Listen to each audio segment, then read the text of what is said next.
টাকা পয়সা ব্যাপারটা বেশ ইন্টারেস্টিং, তাই না? মাসখানেক আগে আমার একটা বন্ধুর সাথে ঢাকা বিশ্ববিদ্যালয়ে দুপুরে লাঞ্চ করতে যাচ্ছিলাম। আমার সে বন্ধু আমাকে বলছিল, আগে ক্যান্টিনে 40 থেকে 50 টাকায় দুপুরে আরামসে লাঞ্চ করা যেত, কিন্তু এখন 70 থেকে 80 টাকা খরচ হয়। খাবারের দাম বেশ বেড়েছে, তাই না?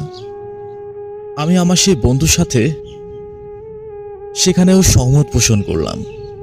হ্যাঁ, তাই তো। সেদিনই আমার একটা বিজনেস মিটিং ছিল রাতে। আমার সেই বিজনেসম্যান আমাকে রাতে গুলশানের একটা দামি রেস্টুরেন্টে ডিনার করতে নিয়ে গেলেন।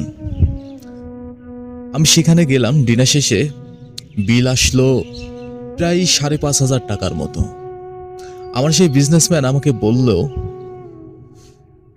এই জায়গাটা খুব সস্তা, তাই না?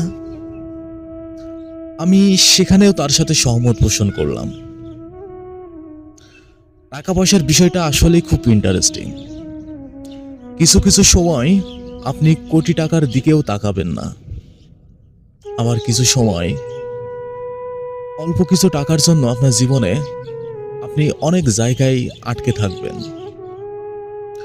আসলে টাকা পয়সার বিষয়টা খুবই ইন্টারেস্টিং। আহারে জীবন, আহারে টাকা। This is true. এটা একটা বাস্তব ঘটনা।